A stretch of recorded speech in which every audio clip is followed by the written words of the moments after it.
The world is saved.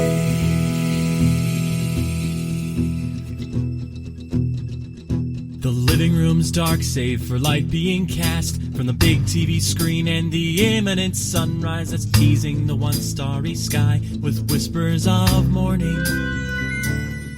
Hey, George. Hey, Lions, how goes it? I'm amazing. It's right there on the box art and on the instruction booklet. Maze-ing. Amazing. Yeah. Oh, yeah, no, that was good. In fact, I am amused. Well, really more like bemused, or probably closer to C-mused. I hate how funny that was. You bastard. My parents' marital condition at the time of my birth is none of your business, sir. That's fair. That's personal information. So we played Kwirk. We did play Kwirk, which is cool. Yeah. If you haven't looked at the title of this episode somehow and you just have everything we do on autoplay, which is cool, do that. Yeah. Cool. Good for you. It's KWIRK. And it looks like you're about to play a game starring the Pepsi mascot, which there actually was a game starring the Pepsi mascot. No, was it 7-Up had the little dot? It was the 7-Up dot. Yes. Wait, there was one with Pepsi Man, if that's what you're talking about. Yeah, this is none of those. No, the one with Pepsi Man was like a drug-addled nightmare because the Pepsi Man was a drug-addled nightmare. Because if I remember correctly, it was a faceless humanoid person in a unitard. No, didn't he look like the T-1000? He was all like silver.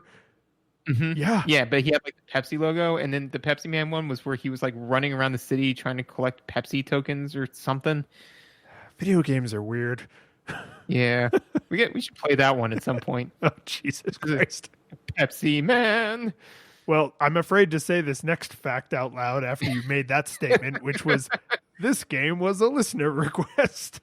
Woo! Oh my God! Somebody do me this favor. Go online and request the Pepsi Man game. Oh, do it. Be great.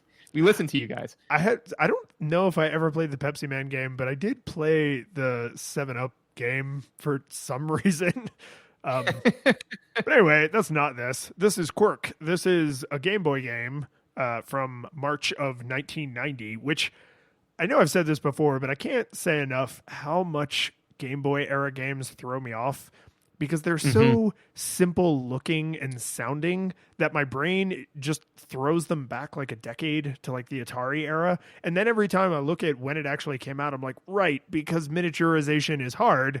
And that's what makes this novel, the portability of it, not the graphical prowess. Well, especially because, I mean, you look at the Nintendo Switch and I mean, you can play games on the Nintendo Switch that look good on the PlayStation, So it's even a step harder for our brains because you're like, what? So it was portable. Who cares? Yeah. But back in the day, this thing was definitely like the Game Boy was an equipable weapon. Like it would fit into your weapon slot, like if you needed it to. Like it naturally went into your accessory slot, but you could put it into your weapon slot and it would deal like 2 damage. Well, and I mean, it is big and heavy, right? But I had a Game Gear, and a Game Gear was basically like carrying around one of those old-fashioned combination TV radios that like my dad and probably a lot of dads used to like watch the ball game on, right? Like while they were at the lake or whatever. Like Game Gear was friggin' enormous. So from my reference frame, the Game Boy was like svelte and portable. But but I'm sure if I went back and held an original Game Boy right now, because this game, like all Game Boy games, I play on a Super Game Boy like an adult. But if I went back and held an original Game Boy, I'm sure I'd be like, oh my God, this thing is a friggin' Bible. Yes. No, this is true. But yes, but we did play Kwirk. And it came out in 1990. I'm going to say that matter-of-factly, like I also knew it before you said it. Totally. So what, if any, were your nostalgia goggles for this game?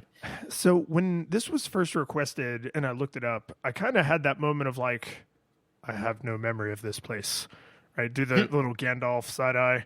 And then the more I played it, the more I was like, oh, this was one of those I will play this at Brian's while I am waiting for my turn on Earthbound or Chrono Trigger or Secret of Mana or whatever. And so my touch for it is kind of the way kids who read highlights remember reading them at the doctor's office, right? Like it's not good or bad. It's a thing I did to pass the time in an era before there were infinity things you could just do on your smartphone at any moment to pass the time, right? So like I don't have good or bad memories of this, but I do know that my hands were on this game when it was new. But other like beyond that, it's just lobby of the doctor's office. Like that's not, and it's not even like an I nothing this game. It's just I know we met at a party at some point, but I don't really know anything else about you. Sorry, I'm sure we'll get along great, right? So it's that kind of like, oh yeah, Bill from the thing. This game is the scrolling through your Facebook feed and you're like, who? Totally, yeah, just like yeah. So that's right. not to. It's I'm not making a judgment based on that experience of it, but like that's my whole prior experience, and all of that was jogged by, someone saying like, "Oh, Kwirk is a cool puzzle game. You should play Kwirk." I'm like, oh. And I personally did not play Kwirk. The way this kind of came about was I said there's a Nostalgia Goggles game that I want to play, but in order to justify it as a Nostalgia Goggles game, we would have to play something in the genre beforehand to like anchor it. And if you want to know what that one is, keep listening to the podcast. All this is true. So I had not played this one before. I had played similar games though. Just and honestly, I don't know how popular this game was. So just to give people like a top level view, Kwirk is like I don't even know the genre, but it's basically a space moving game, right? It's yeah, I mean, puzzle would be the parent category, but that's pretty broad. Yeah. But basically, like your goal is to get from point A to point B, and there's a bunch of stuff in the way, and you have to move all of that stuff out of the way in a way that still allows you to get from point A to point B. So I have not played Kwirk before. However, I have played tons of this type of game, just because I feel like anybody who has played anybody who grew up in the early 90s, right, would have, because this type of game is super non-resource intensive, so I just remember this type of game being everywhere. It was like installed on Windows as like one of the base games, I think.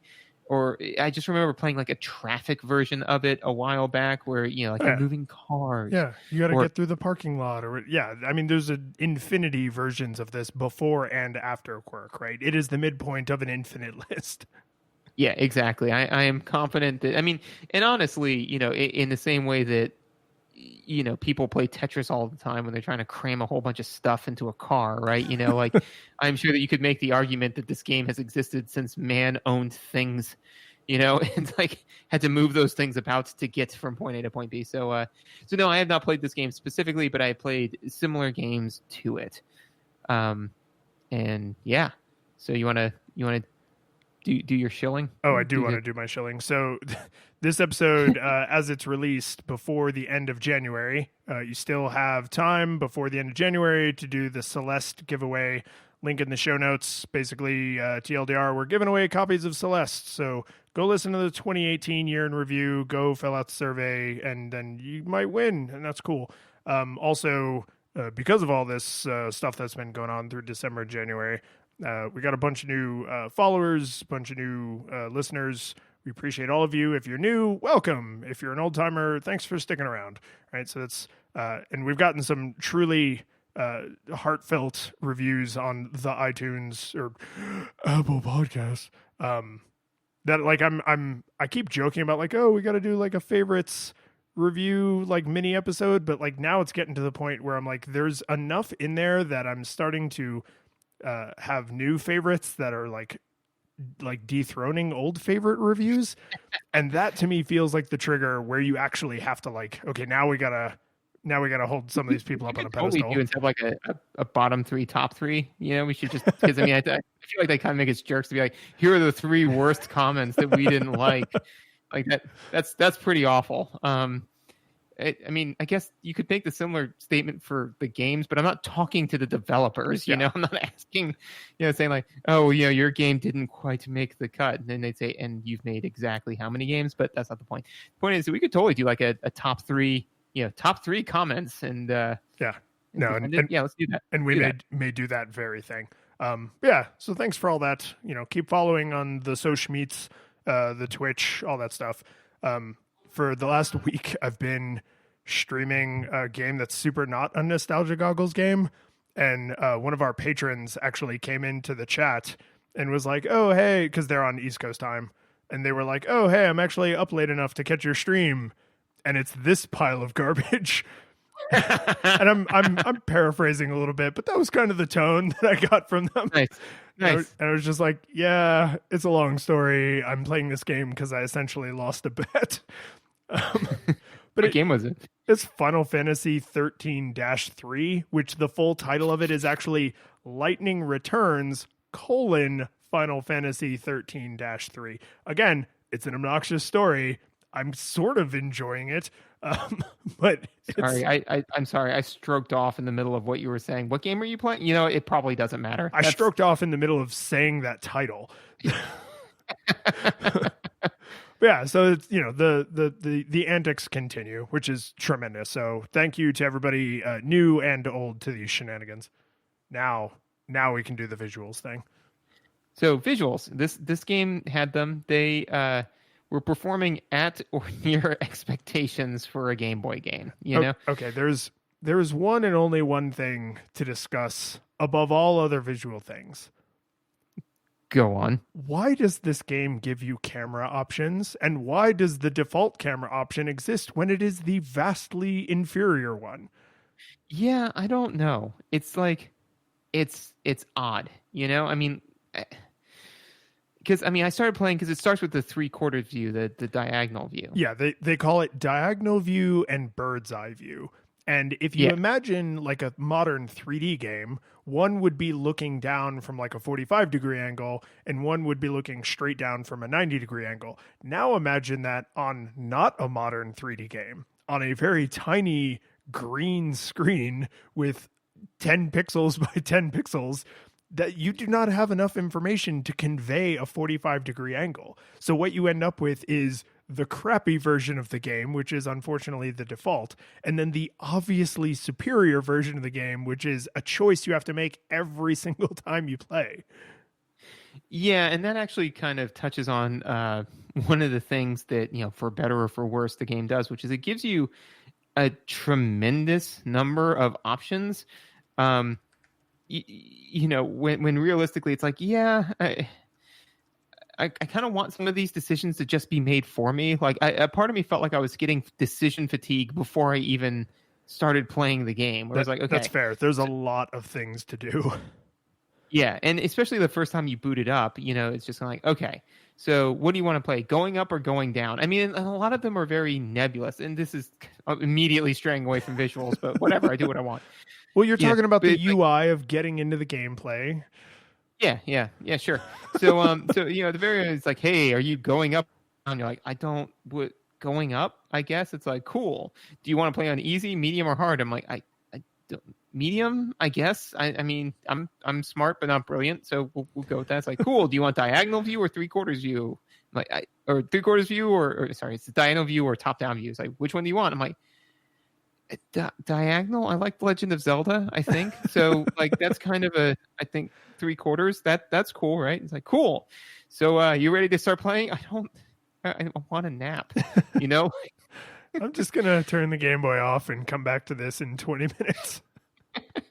Like I mean, honestly, it's like, oh, I have 5 minutes to play this puzzle game, and it's just kind of like, well, that was neat. I guess I'll pick this up again later. So all that being said, yeah, I don't know why they made that a choice. Like I don't know, like with all of the other choices that they clearly wanted to give you, why they decided to make tilting it a choice at all when, like you said, it is the clearly inferior option. Well, You know, as a puzzle game, what you most need to know is the information to solve the puzzle. And because this is a visual puzzle game and there are audio cues, and we'll talk about that, but none of them are necessary, right? You could play this like a lot of Game Boy games. They intelligently designed this to be playable on silent, right? With your parents yelling at you to turn down that damn Game Boy. So all the visual information is all you need, and what you're essentially doing mechanically is pushing blocks, and that's it. You cannot pull blocks, you cannot throw blocks, you can nudge blocks in a single direction, and then if you want it to go in the other direction, you have to be able to go around to the other side, right? So if you imagine what a 3/4 view on a Game Boy would look like, basically all you get is the bottom edge of everything is double thick, so that it sort of looks like you're looking at an angle. And then Kwirk, his sprite, actually looks like a sprite where he's got like little feet and kind of like a little, I mean, he basically looks like the 7-Up dot. So he kind of looks like the little 7-Up dot, right? Whereas in the bird's eye view, everything is much more like tokenized, right? Like this is a brick and this is a hole and these are the stairs, and everything's very, very tokenized, including Kwirk. He now looks like a perfect little circle. His mouth doesn't move. Like when he does his little weird mouth animation at the beginning of every level, he just bounces instead of his head like showing his mouth opening and closing, I suppose. He doesn't have feet, right? He's less anthropomorphized. And that's fine. I don't care about any of that because it's a puzzle game, and what I need is to be able to see the puzzle. So the fact that bird's eye view is not only not the default, but that there's even a choice is mind-boggling. But why is it not at least the default? Yeah. Like I said, I didn't. I don't know. I don't know. I don't. The 3/4 view didn't honestly bother me as much, but it is certainly inferior to the top-down view. My only guess could honestly be that they felt that, you know, like it was a way of differentiating. You know, it's like, oh, but we have a fun, cool little mascot. But if we do a top-down view, you don't get to see the fun little mascot. He's just the circle. So yeah, let's try a 3/4 view. You know, like and kind of everything about the aesthetic of this game kind of lends itself to the fact that it was trying to be cool, you know? it is. Which is, yeah, which is, you know, hilarious because it's like you said, it's a puzzle game, you know? But if I remember correctly, so Kwirk has some friends, right, that are not on the box art. No, and weirdly, this game has a story, but we'll get to that. Yeah, so you know, Kwirk's friends, because I was stumped on a level, so I was like, okay, I'm just gonna look up how to beat it. And I tried to look up a text version of it, you know, or something where it wasn't just me watching a video and then mimicking it, and I wasn't able to find it. I had to watch a video, but while I was doing that, and so that's why this isn't research, was because while I was blindly stumbling around for a thing. I found this, Good save. Yeah, right. But his veggie friends are Curly Carrot, Eddie Eggplant, Pete the Pepper, and Sass the Squash. So, you know, I mean, the game's just trying to be cool, man, you know?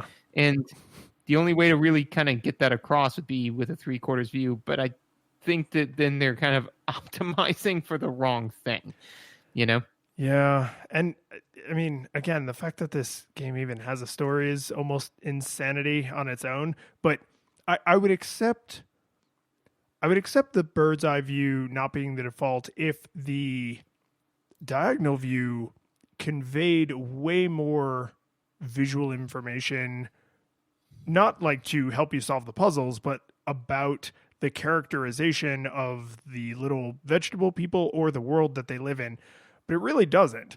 You just see the same, right? The outside of the frame is all bricks. The inside of the frame is the puzzle area, right? Because I can't finish this thought without dipping my toes at least into the story. So you and your girlfriend are out for a night on the town. And then on your way home, you decide to explore the labyrinths underneath the city you live in.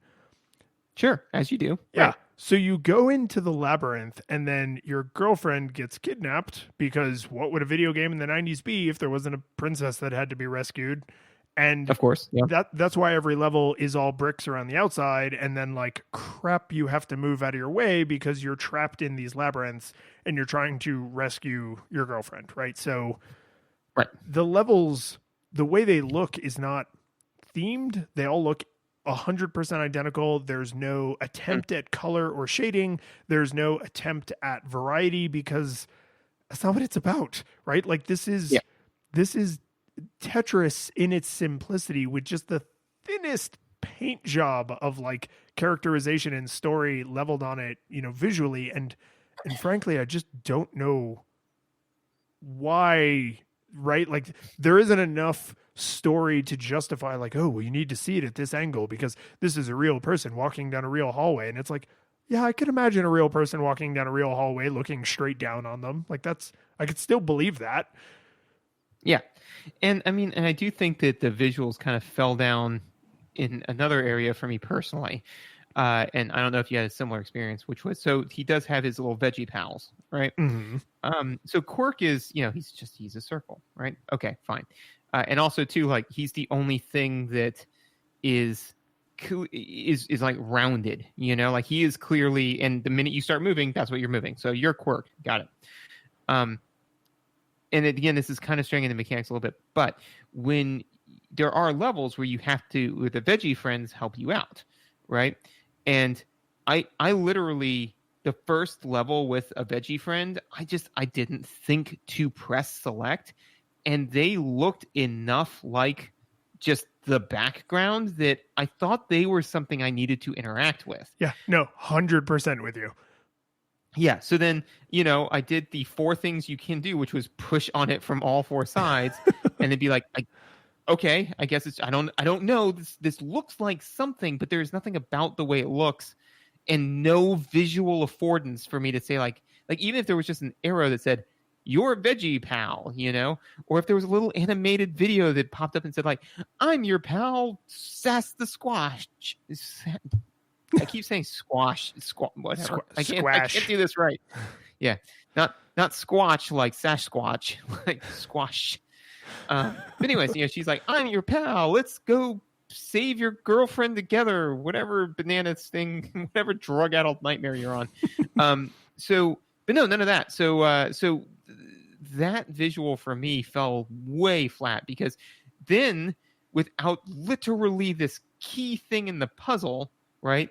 Which, I mean, to be fair, good gating mechanic. To be, more fair, I spent 15 minutes of my life dinking around on this level, trying desperately to figure out why I'm so stupid that I can't get past this until I this was the one where I went online and looked. I was like, oh, you can be that thing. Mm-hmm.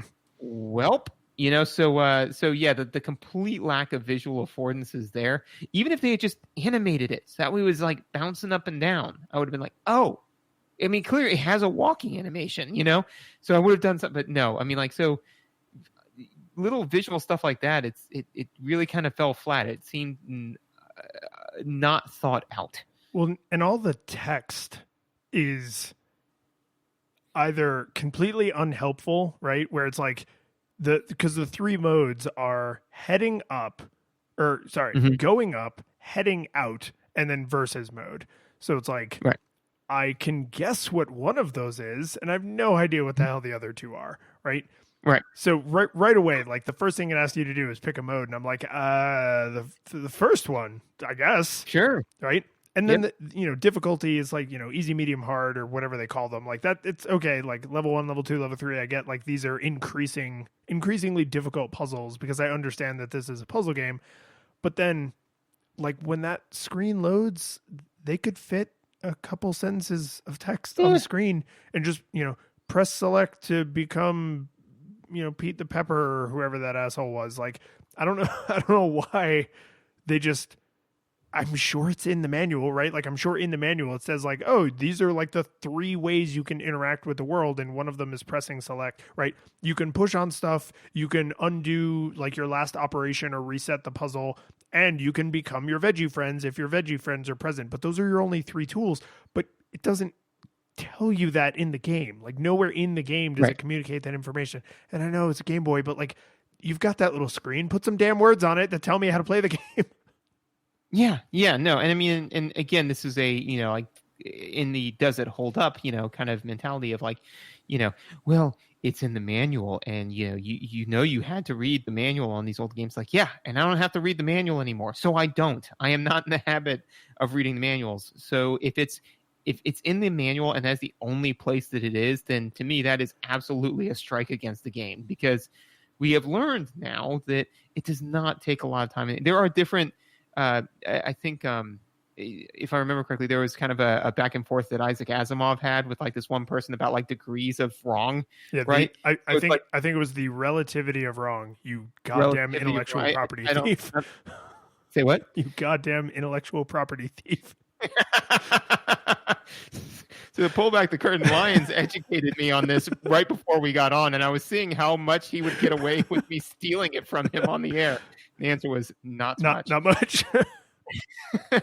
So, we've seen that there's a number of different ways that games can relay and tutorialize information to you, and the worst one is text, but it's still better than nothing. It is still, less wrong than not doing it at all, or putting it still in text, but in a booklet off somewhere where you may never pick it up. Yeah. And the thing about a puzzle game is, and this to me, this is going to sound like it's mechanics, but I think it is still visuals, because a puzzle game is uniquely handicapped in its ability to convey failure state information, because that would give away the solution to the puzzle, right? Mm-hmm. So when you push a block, it can't be like, pushing blocks against walls means that you can't pull them away because we don't allow you to pull blocks away. You can only push them. Like, you need to discover that by trying to solve the puzzle and then being like, oh, I can't pull this away. Like, once it's against the wall, it's against the wall forever, right? So there's part of me thinks like, oh, well, there's certain things they don't want to tell you in universe, and that would make sense for the nature of a puzzle game.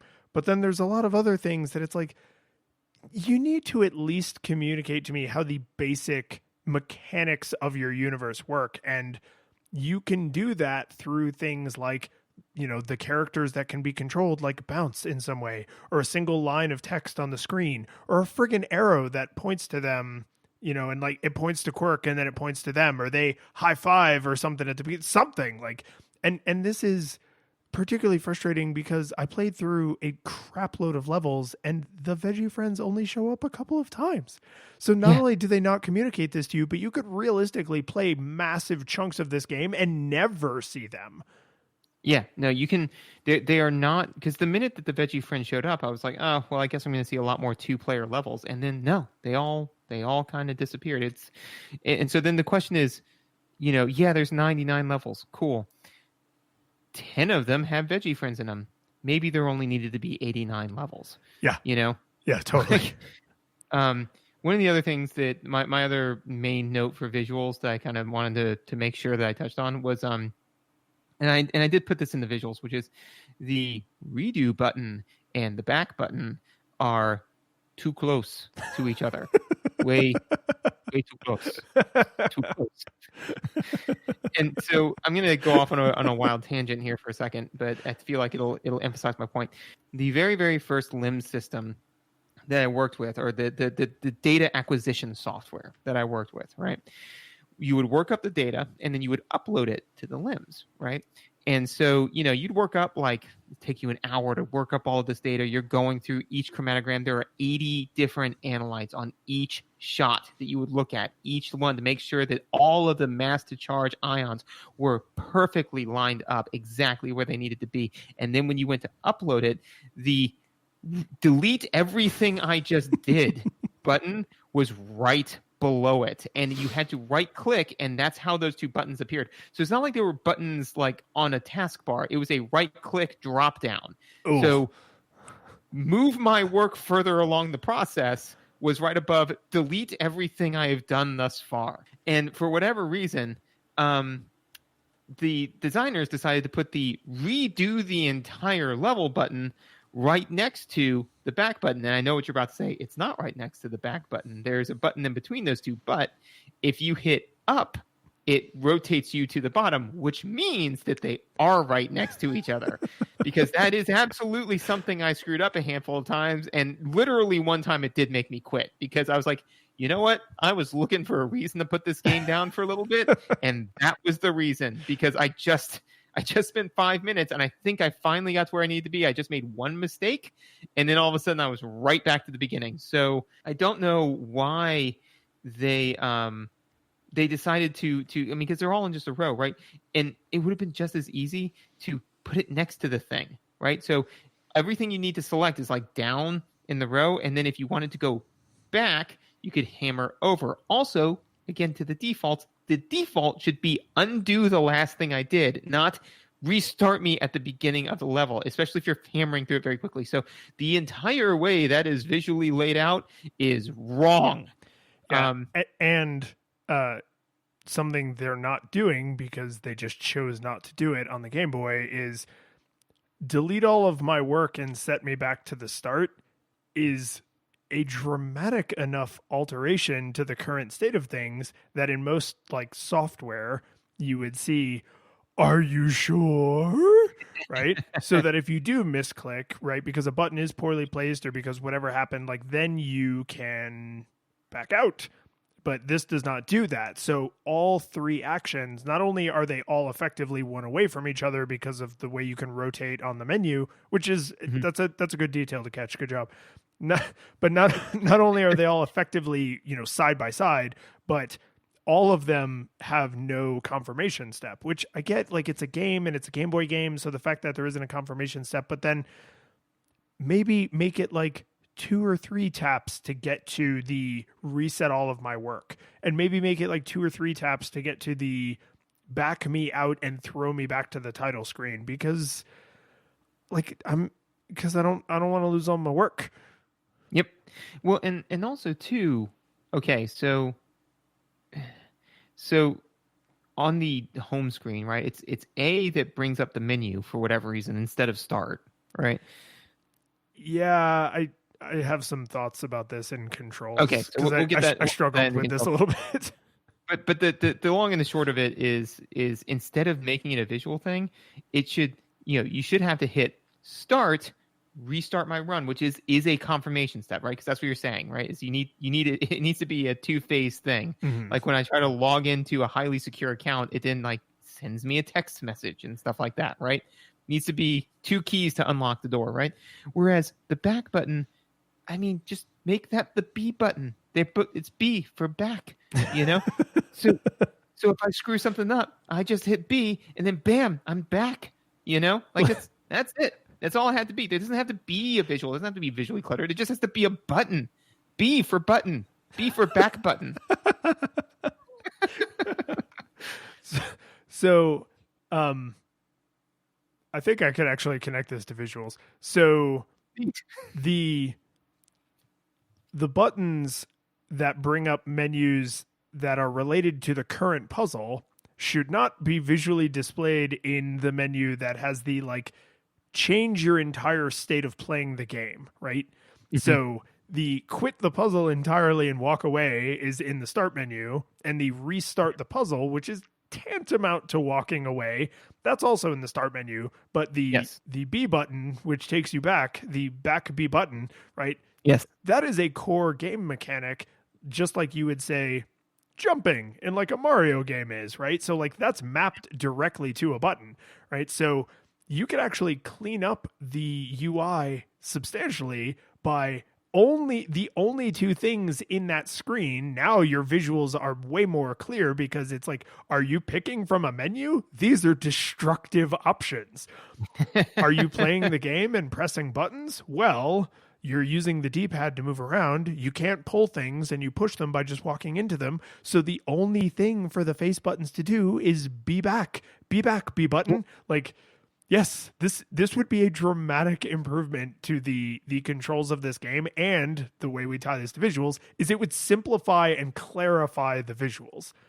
Yes, it would make everything more visually succinct, and it would make the the gameplay a lot faster, because honestly, there were some times when, I was like playing and I'd be frustrated because I'm like, I think I made like 4 wrong moves. I want to go back in time, 4 moves, start, up, back, start, up. So it's 3 button presses. And again, you screw any of those button presses up, there's a 66% chance nothing happens.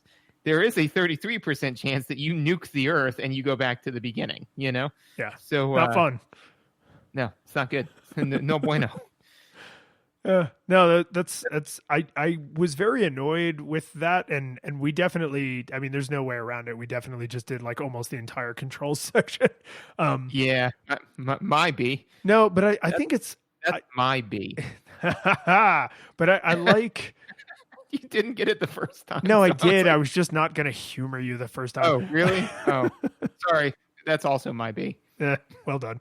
So, what I like the idea of this tweak to the controls, which is obviously the correct way they should have done it, and I will listen to no other arguments against our redesign of the game. But I like the idea of it simplifying that menu, because once I understood what all the visuals meant and how the world operated, you can actually flow through it very, very fast, right? The difference between someone who knows how to play Tetris and someone who doesn't is a lot of skill, but it's also understanding a few core rules, right? Same thing for Dr. Mario, same thing for literally any puzzle game ever made. So once you know those core rules, whether or not you like them doesn't matter. It's now you have the information you need to even proceed. And once I understood what the back button did, because for my first several rounds of playing this game, I thought back meant back to the menu. And so I wasn't doing the undo. I was just resetting the entire level, right? So I didn't use back at all. And so the idea of cleaning up that menu visually would have tremendously improved my gameplay experience. So I think it's like, I'm totally fine with the fact that this is so tightly coupled to the mechanics, because there isn't a lot going on visually besides the puzzle and the menu that lets you interact with the puzzle, right? That's it. That's all there is to see.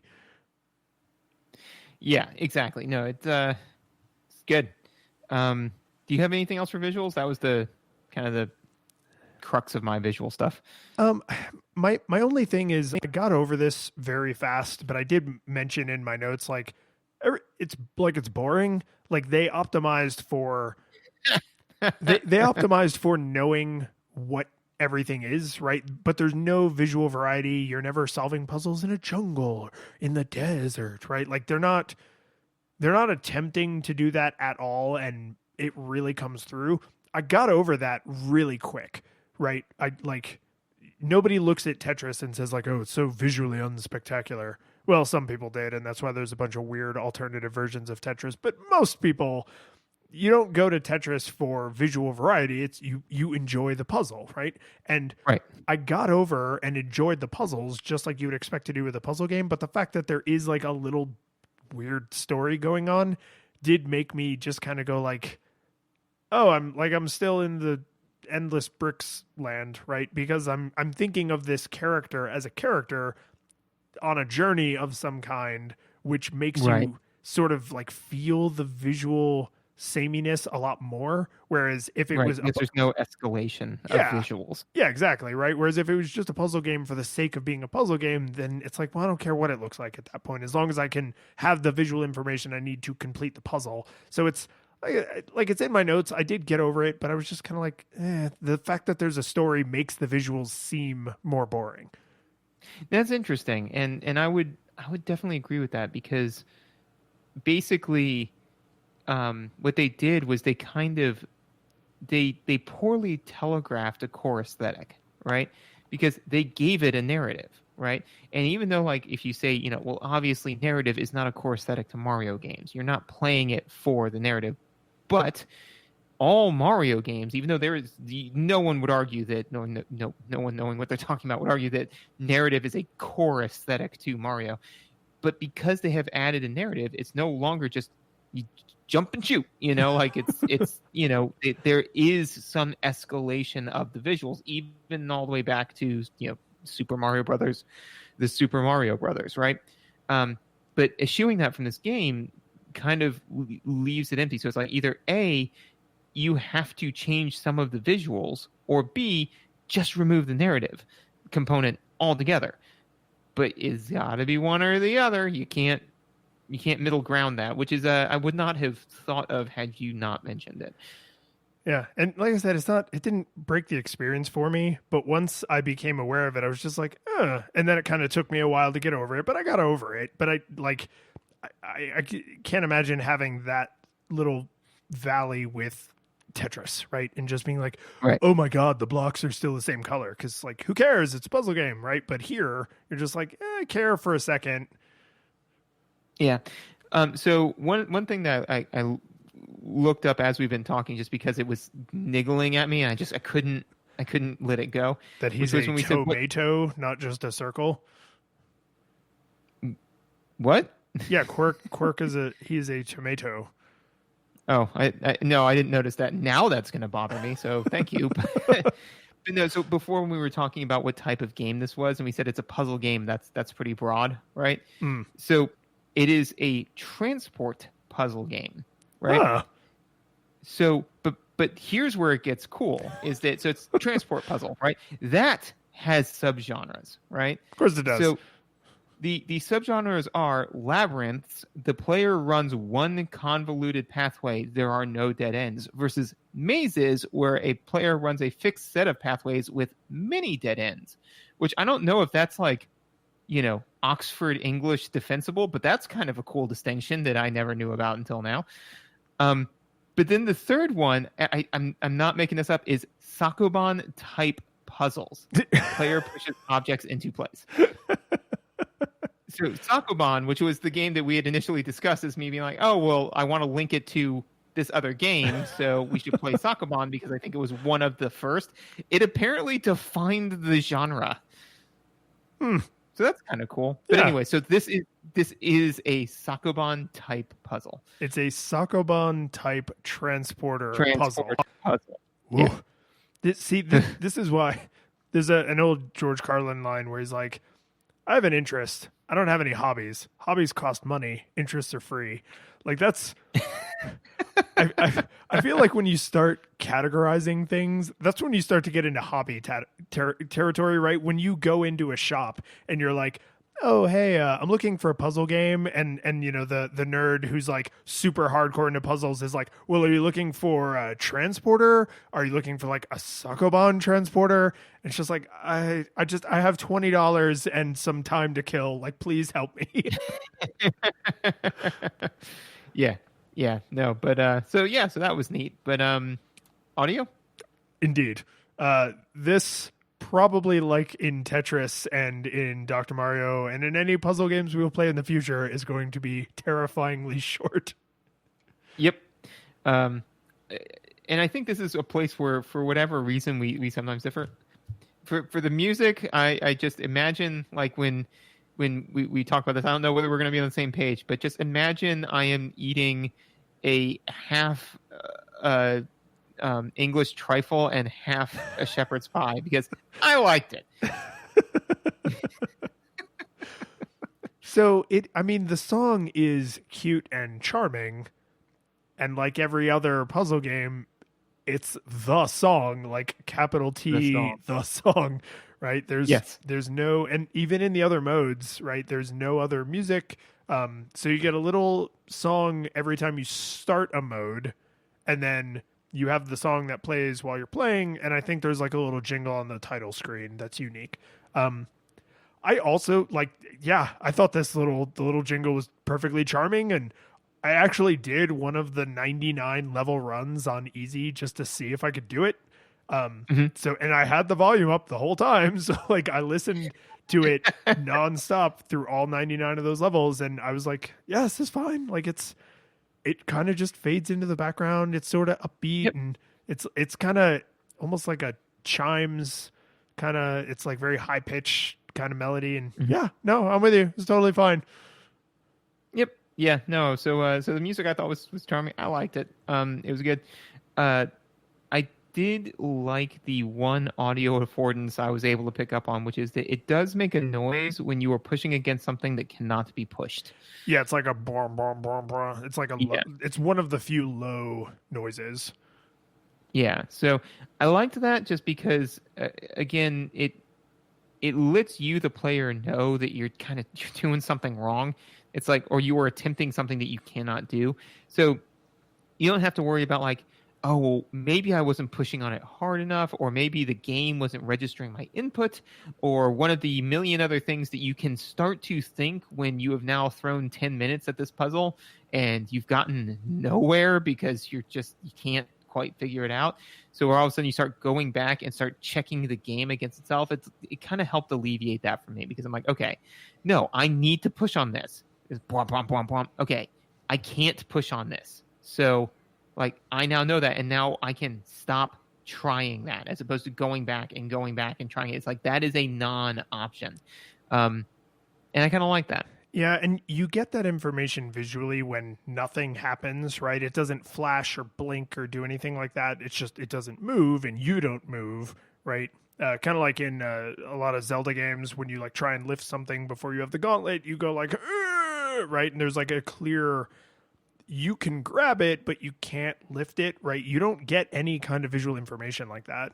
What was the sound effect of that? So you can grab onto the thing, but you can't lift it. But in Kwirk, you get no. I gotta just soldier on. You get no real visual information other than the fact that nothing happens, right?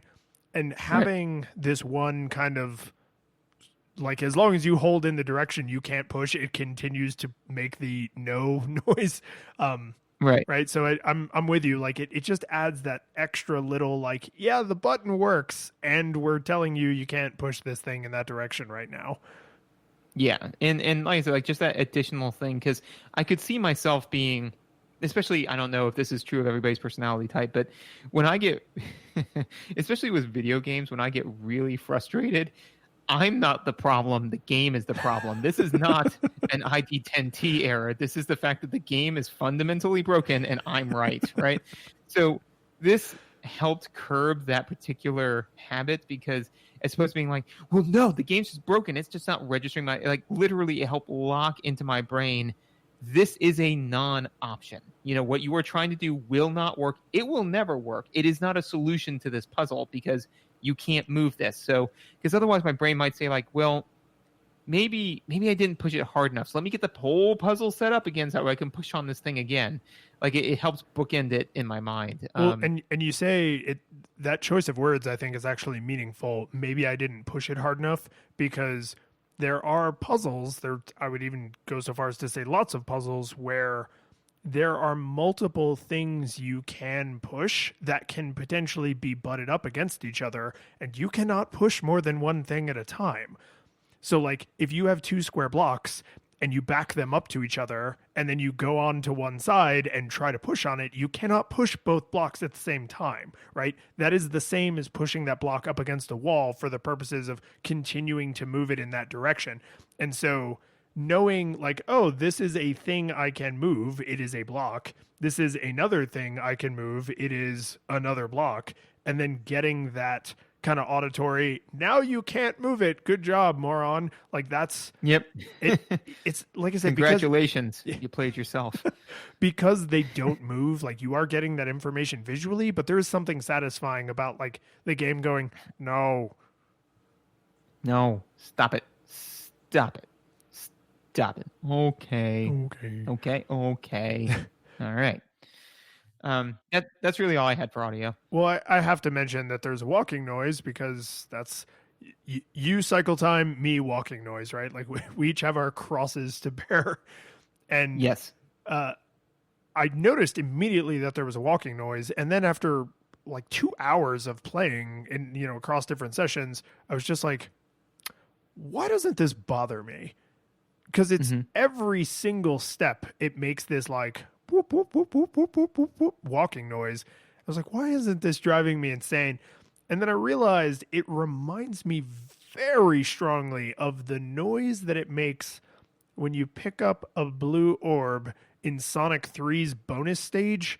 You know, like the weird 3D. Whoa. Right. That is a deep cut, man. Right. But you know what I'm talking about when you're on like the little 3D, globe thing. Yeah. You gotta it's like it sounds a lot like that. Like they're cousins, if not siblings, those two sound effects. And I was just like, oh, this walking noise doesn't bother me because it's a noise that like is a good noise. Like in this other context, that was a positive feedback noise, like picking up a ring or getting a coin or whatever, right? So like in this game, it's a completely innocuous noise that doesn't need to exist at all. But because I have this Pavlovian response to it in this other context, it's actually kind of having like this accidental, like it's like, I don't like you, but you remind me of my friend that I do like. And so I'm just going to think about them while we're hanging out. I wonder how similar those two noises are. Like if you were to like take a step back and say holy fuck or holy shit, like those two noises, how close they'd come to each other, you know? You're so proud of yourself every time you do one of these, aren't you? I am. And that's one of the reasons why I love the fact that our shows are evergreen, because for some small percentage of listeners, it may be the first time they've heard it. So I get to seem like a genius every time. But yes, and also, I mean, you got to remember, man, this is like no additional work for me. Like I just levied another like half an hour on you trying to find those sound effects and then layer them perfectly on top of my audio. And all I got to do was just drop an F-bomb and an S-bomb. So, yeah. Fun fact, in a recent episode, there is a sound effect that I had to use to bleep a swear word.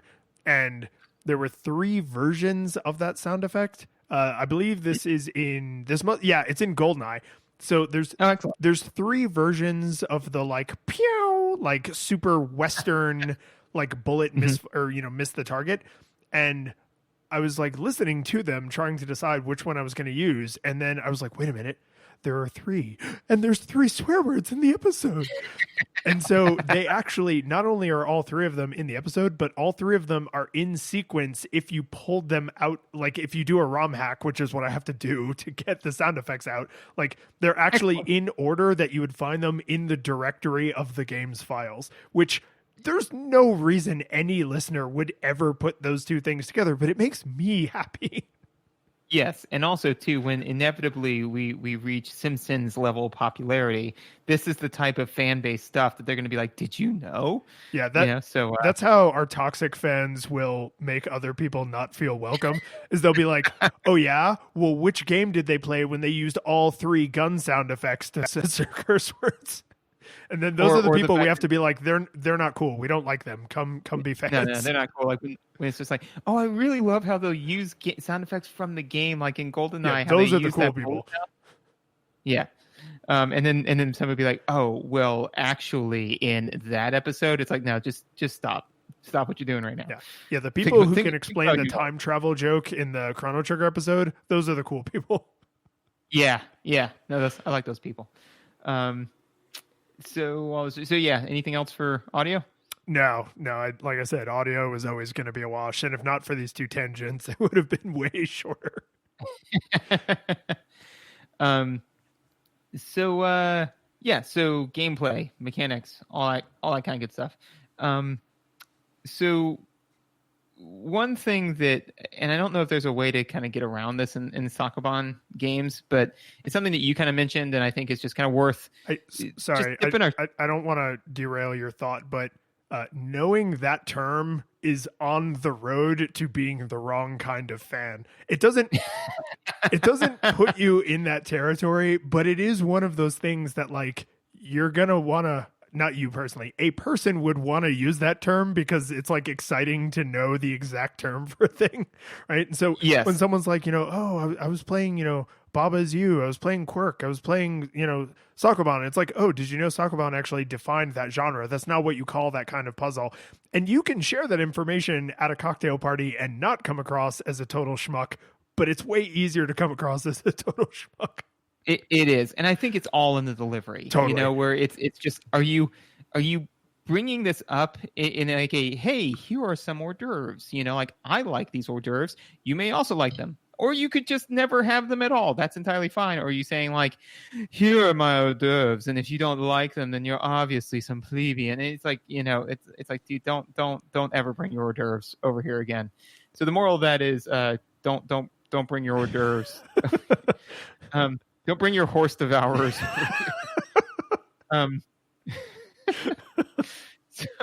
So, and I don't know if there's a way to get around this in Sakabon type games, but it is very, very easy to make a move that completely screws you. This is literally my first note in mechanics is can't always win. No. I mean, every puzzle they give you is winnable in the offset, So, I mean, like, unlike solitaire or games like that, where literally you can be dealt an unwinnable hand. No, the game can always be won, but you are constantly, and again, this goes back to this new thing that I'm kind of working through in my head, my hypothesis theory, which is to say that I have formed a hypothesis, have not gathered nearly enough data to prove it, but I'm going to bandy it about as though it's a theory, which is that it's cycle time versus failure state, right? So you are pretty much in a failure spectrum. You're pretty much in a perpetual state of being one move away from failure, Well, particularly as the puzzles get more complicated, because the easiest puzzles, you can either undo a move like through the nature of pushing blocks, right? I pushed it left and then I pushed it back to the right, right? So like that's an option. And you have the back option. But there are puzzles in the harder difficulties that have, if not one happy path where you have to make every movement correct in the exact right sequence, they have like maybe 2 happy paths or 3, right? But not dozens. The failure spectrum gets narrower and narrower. Right. And so yeah, but I mean, that's the thing though, is that like, if you do happen to move the block in the way that screws you, then you are just screwed, which brings me, so that is true. And again, in games like this, if you don't allow pulling, which would allow you to directly undo a lot of the stuff, right? As long as all you can do is push, I don't know if there's a good way around that. But there is a thing that you can get around that this game didn't, is the fact that it is super easy to accidentally push or move a block, Yeah, because you don't have to like double tap the direction to like get next to it and then push it. Like you can easily just plow into something. Yeah, I mean, like literally there were times when I accidentally just rolled, my thumb onto the wrong directional pad, happened to move in the wrong direction, and then moved a block in a way that was now unmovable, or unrecoverable. So that's frustrating, especially then when you do that and then you go to press pack, and as we said before, it resets your entire game. That can get frustrating because now, again, you have a very short failure spectrum or very tight failure spectrum, but your cycle time is just pressing the back button, except oh no, now your cycle time's 2 minutes. And I do think, and I don't know exactly how this would work. You would be the better expert for. I know this is viable. I don't know exactly how it works, but basically saying like, okay, it's not a infinitely small press, like in the sense that like you have to be pressed up against this thing for 0.2 seconds or 0.3 seconds. You know what I'm saying? Like you have to be you have to be adjacent and you have to hold the button down for 0.3 seconds. It would slow the game down a little bit. Like, so you don't want it to be like a full one Mississippi press. Right. At the same point in time, you don't want it to be like a passing atom happens to reach the kinetic energy required in order to gently tap this button and make an electrical connection, and thus by extension I pushed this thing, right? Somewhere between quantum physics level interaction with the D-pad and a full one Mississippi, somewhere in there I needed to register that I actually pushed the block. Well, so here's how we tie this back to our earlier foray into controls and mechanics, which is if undoing was incredibly trivial, like you just hit the B button, then you wouldn't care as much if you accidentally pushed a block, because unpushing that block would be as swift of an action, right? Or as we would say in D&D, free actions, right? I can freely push the block. Nope. Two different things. What? Free actions and swift actions. I said no, swiftly the adjective, but free action the type of thing. Oh, well, then that was deliberately misleading. This is why new players struggle with the game. Swift actions are free, but you only get one of them per round. Stop free actions are infinite. Stop. So I guess it would be a swift action because you couldn't stack unlimited B button presses into 6-second rounds. So, right? it's not that free. They're cheap. They're not free. So they're very inexpensive to just quickly press the B button. But because the B button doesn't undo and you have to go into the menu, that's when you would want that little bit of kind of that hesitation built in. And as you were describing that, I was thinking, what does that sound like to me? Oh, it's coyote physics.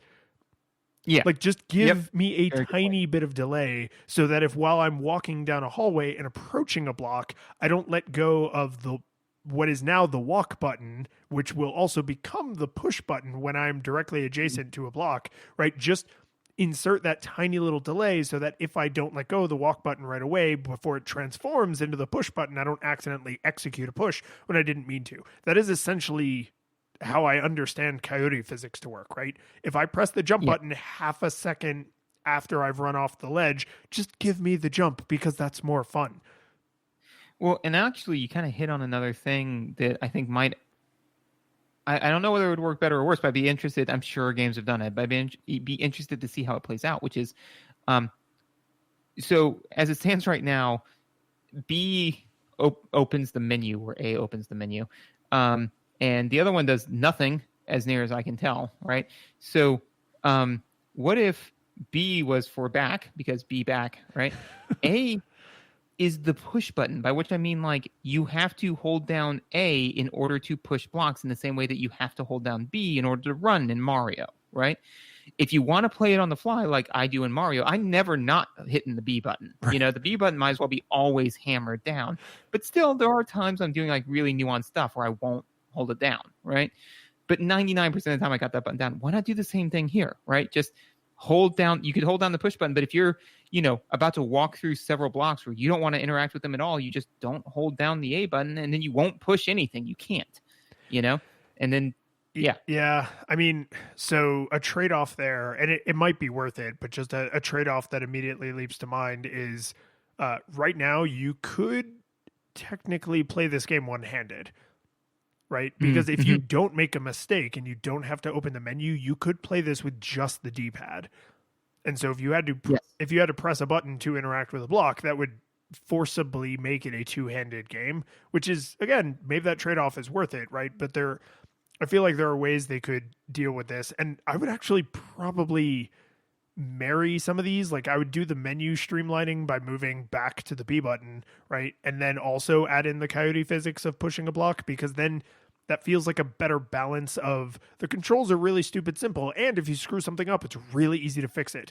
And I was thinking like, oh, well, could they just add pulling, right? Where it's like push doesn't require a button press, but then if you hold B, it lets you pull. And in a Sakoban type puzzle, they probably could do that. They couldn't literally do it in Kwirk because one of the things you can interact with is not a thing you can pull, which is the spinny, like the L blocks and the plus blocks so those things rotate around a fulcrum, and it wouldn't always make sense to pull it. And then the thing that super wouldn't make sense to pull is there are puzzles where there's holes in the floor and you have to push a block into the hole and then it becomes part of the floor. And there would be no way to communicate visually with the Game Boy's level of graphics that you were pulling the block back up out of the hole.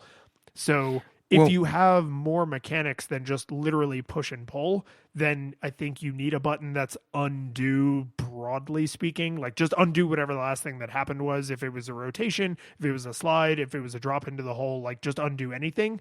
But it should still be mapped to a button, not in a friggin' menu.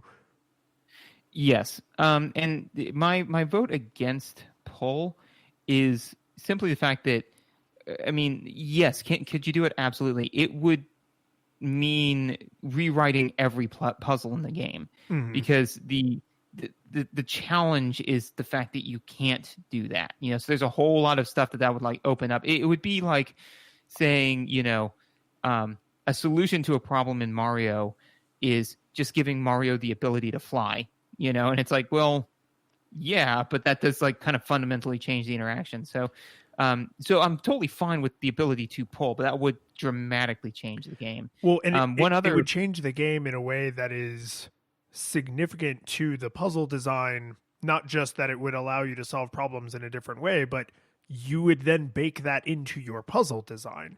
Whereas absolutely the ability to undo an action is not considered part of the solution, right?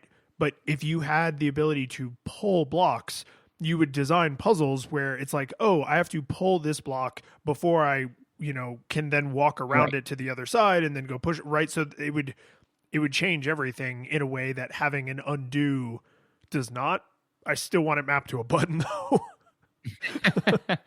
And the other thing too is like, now I'm thinking about it, is from like an accessibility standpoint, having to perpetually hold down a button is frowned upon for accessibility, just because it absolutely is. Any kind of muscular thing. So what you could do, if I wanted to die on the hill of this one idea, which I don't, but is you could make it the inverse of what I said previously, which is that when you push the button down, you can't interact with anything. This is your I just want to run down this hallway button. Correct. Or I'm about to navigate into in a small area. I don't want to accidentally push anything. You hold the A button or whatever down, and now you can't interact with anything. You are just moving. Would be the opposite of that. But I would say that would have utility on a modern Succubon game where each screen is larger. But on this game, the entire puzzle always fits on the Game Boy screen, right? It never scrolls so that you can like reveal more puzzle or anything like that. So I would say like this type of game could benefit from that mechanic, but not this game specifically, just because it's so tiny. Well, and I think though, what the point that we're both driving home, which is that the fact that you so easily can so completely screw yourself has solutions. Like there's you could fix this. Yes, it is very, very fixable, and certainly within the degree of fixable that was doable in this time. It's not like we're saying, well, obviously if you just, made the game 3-dimensional or something like wild, this was absolutely an addressable, solvable problem, and it wasn't. And again, the fact that you could accidentally move a block further compounds the other issues with backing out of the game and all sorts of stuff that we've discussed. So it is the farting into the open flame that is, like just making the problem worse, right? Yeah. I don't really have a direct follow on for that, so I'm going to just like a fart on a flame, let that smell linger for a minute.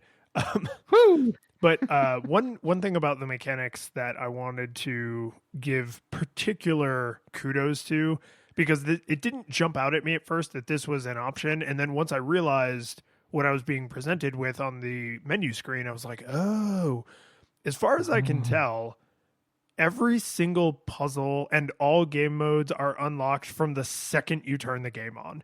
If you wanted to, you could turn the game on and jump. So there's 3 difficulties, and each difficulty has 10 levels and or 10 puzzles, I guess. And if you wanted to, you could take this game out of the plastic, slap it in your Game Boy, or if you're smart, a Super Game Boy, and then jump directly to level 3, difficulty level 10 puzzle, and you could do that. Like, you could do that from the very first time. There's no concept of saving. There's no concept of passwords.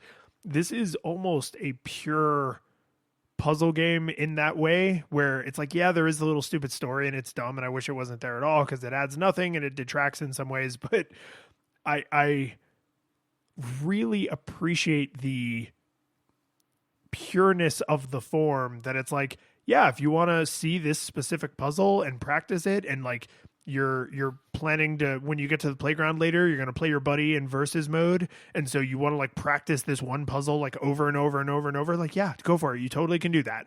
And from the second you open the box, and if you snap the cartridge in half, you lost nothing, because when you go get a new one, you can jump to whatever your favorite puzzle was, or maybe you don't like the first couple puzzles in the hardest difficulty, so you jump to the third one. Like, it's amazing. I love it, right? Like, I didn't feel compelled to cheat because there's really no benefit to cheating, but I liked that if I had to walk away from the game, I was like, I don't have to save. All I have to do is remember a number in my head. I was on the 5th floor. Yep. And I just jump right to that one. It's phenomenal. Oh yeah, no, it's really fantastic, and I think kind of as you tangentially mentioned, further exacerbates the fact that the story just shouldn't be there, because it's now like, so wait, I'm like jumping to this part in the story that doesn't make any sense. Deciding that you want to play this puzzle, I mean, like we literally just recently got a 4-pack of puzzles for my son, and I'm entirely okay with him working on any of them at any given point in time. I do not say, you have to do this one first, then this one, then this one. And then when he puts them all away and he's like, I want to do the third one, I say, no, you do them in order. Like that'd be ridiculous. So, and then one of the things that the game does as well that I think is a huge positive and plays into what you're saying very well is that, so there is an aspect of discovery that is lost when you do that, because if you can just go anywhere in the game, then it's not like, ooh, what's the next level going to look like? You could just go see. But they put your score, your stats at the end of each level, like how long it took you and how many moves it took you, how many steps, right? So yeah, you could just say like, I want to play level 92, and you go and you play it, and it's like, cool. But now that level isn't dead to you now that you've beaten it, because can you beat it faster, in less moves, in less steps, in less, so it adds a lot of replayability to a game and makes it so that way the level select does not detract from it, because now you can jump to whatever level you want. But the point isn't, am I good enough to get to that level? It's, can I master that level? And so to your point, like, then you can go to the playground and say, I did it in 100 steps. Can you do it less? Yeah. No, and the fact that it has the versus mode built in, it really feels like the story is there for like stupid, I don't really understand what makes this game fun reasons. Like someone, you know what I mean? Like, I'm so sure it was like a last minute exec ad. Yeah, some suit was like, oh, there's got to be a character and there's got to be a story, right? And if there was like a character and a story in the book and on the box art, I would just be like, fine. But the fact that they sort of try to communicate the information to you in universe, like through like the title screen, like has Kwirk, the little weird tomato guy on it. And then like, he's got a little animation and you could see his little sunglasses, like when you're doing the puzzles, and it's like, why? Like, just, this is a fun puzzle game with interesting puzzles. Like just be great at the thing you're already good at. Don't spend time on this other nonsense. And the hang on, I'm gonna actually look. So there's going up, which is the story mode, and then heading out, where you can say, I want to play X number of rooms on whichever of the 3 difficulties. That's where it shows right on screen, this is how fast you're going, this is how many steps you've taken. You have bonus points if you like finish faster, like your bonus creeps up, and then that bonus gets added to your score at the end of each puzzle. Like, they really designed this to allow you to challenge yourself, and then to go and like flex on your friends and challenge them, play together at this, challenge your single player scores, but then also literally play head to head, like in the versus mode. Everything feels like they had this well thought out puzzle game, and then someone just came along and was like, friend, do you even know what it means to develop a game in 1990? There needs to be a green mohawk and black sunglasses, or everyone in this room is fired. It's did you ever watch any of the old Dorkly bits with like the agent, Yeah. Yeah. It makes me think of like when he's talking to Mario and like Luigi comes in, he's like, oh, it's going to be such a pleasure to work with you, sir. And he goes like, I'm a Luigi. Yeah. But then the way that episode ends, which is something that I, quote semi regularly, but like nobody knows what I'm talking about, so everybody just thinks I'm being weird, which is it's like, all right, love it, man, and you grow 10 feet, grow 10 inches, and lose 10 pounds, or get the fuck out of my office. Like that, but with the game, it's just kind of like, all right, we got this puzzle game. It's like, add a sprite, he's got to have attitude, or get out of my office, like that kind of thing, I feel like that happened. Yeah, no, it absolutely does. And I mean, if one of the Kwirk designers is listening and we're wrong, and it was super important to you to include this, you're wrong. Oh man, dude, if like there's some like 80-year-old guy now that comes out of retirement to just destroy us, I'm gonna be so contrite. Yeah, no. I mean, it doesn't. It's a thin veneer of nonsense. Like, and we now and forevermore should stop talking about it because it's that like wafer thin. But it adds nothing, and in a few places it does detract, and that's just the pain point for me. Is this contributes nothing, and it's like it's a splinter. That's what it is. The story in this game is a splinter. It's not going to kill you, but you'd prefer it's not there.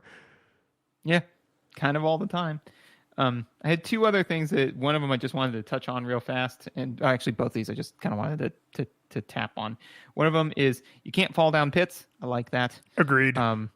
This game would be nigh unplayable if you could fall down the pits. It'd be very, very frustrating.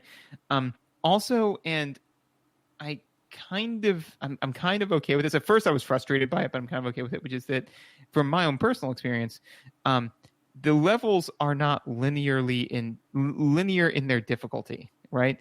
Because there was one part where I was like, I don't think I can beat this, and so I managed to slog it through. And then the next level I walked through in 30 seconds. I was like, well, that's not great. But then I thought about it, I'm like, no, that's good. Because there was no point where there was like just this astronomical sudden spike in the difficulty of the puzzles, at least not from my seat.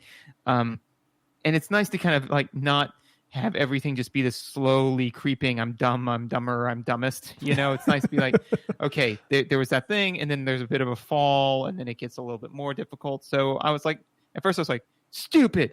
But I think that was just because I was coming off of being frustrated. And then when I sat back and actually reflected, I'm like, no, I kind of like the way the difficulty curve plays out in this. Yeah, and I suspect that there is probably, if you're a puzzle designer, there's probably some algorithm by which you can rank the difficulty of a puzzle, and especially a Sakobanian transport puzzle. There you go.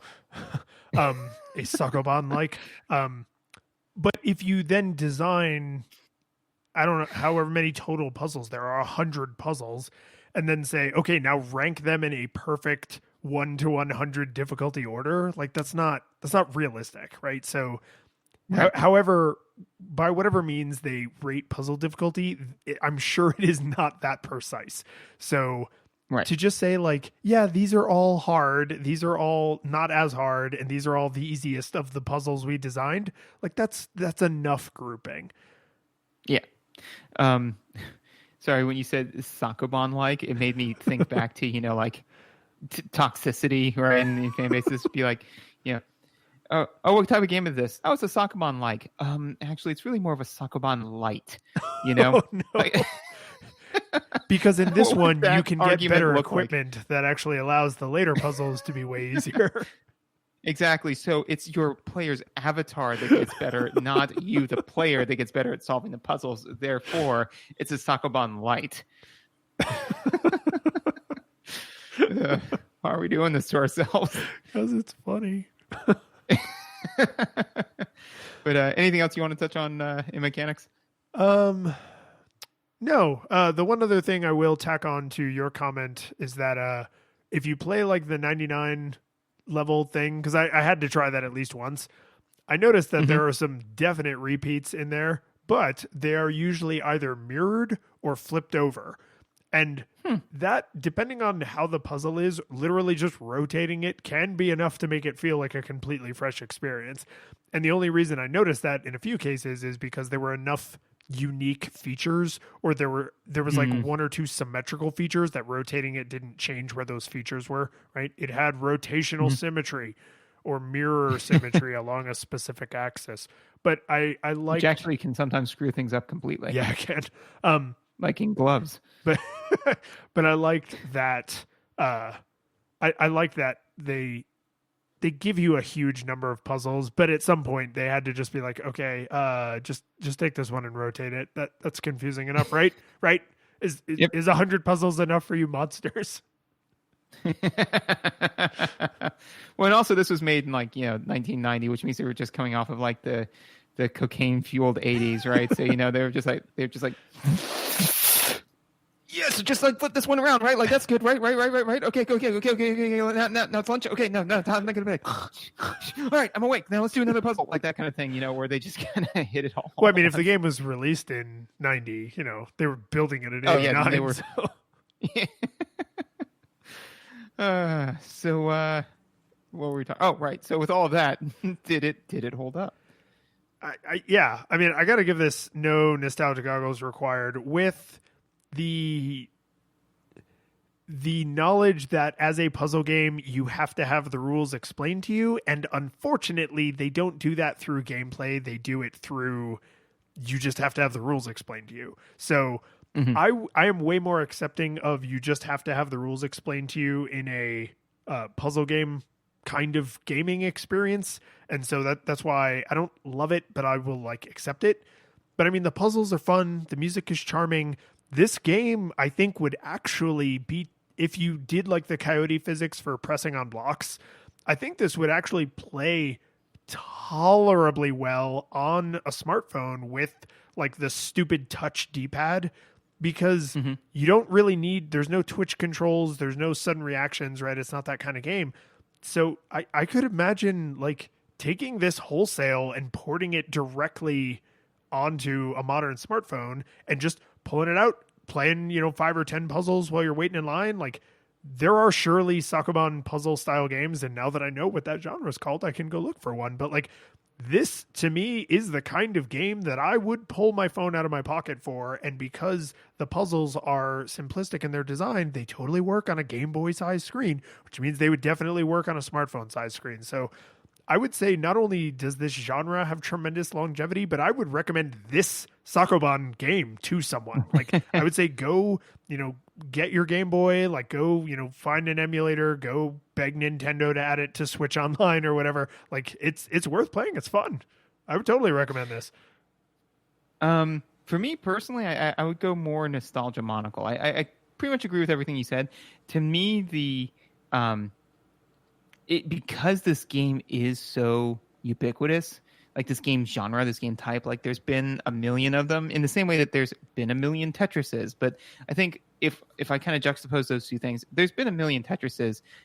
All of the other Tetrises are not as good as Tetris, right? Or are as good, but typically not better than, right? Like Dr. Mario, it's fine. It's a different flavor on it, but it's not better than Tetris, right? The fact that you can't easily go back and that you can completely screw yourself, and when you do that you're really likely to reset the game, all of those types of things, all of the kind of complaints we have, throw just enough shade on it to me that it's there's a million of these types of games out there. Play them. You don't necessarily need to play this one. This one's it's fine, I mean, it's not, I wouldn't say, oh God, no, steer clear of that. If somebody said, hey, I'm thinking about picking up Kwirk, it's oh, okay, yeah, that's cool. But if I were to recommend a game in this category, it probably wouldn't be this one. But overall, I wouldn't say it's bad. It's pretty quirky. The curtain falls, the music plays, the credits roll, then it all fades to black, and you're left by yourself. The fanfare is gone, there's no player two there by your side to share victories won. But as you slowly progress down the hall to your bed, a few great events leak back into your head from the time that you spent traversing the land, battling evil, fighting the darkness, just sword in hand. Your memories creeping with the edge of a smile.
I don't know how that got saved to the end of the episode.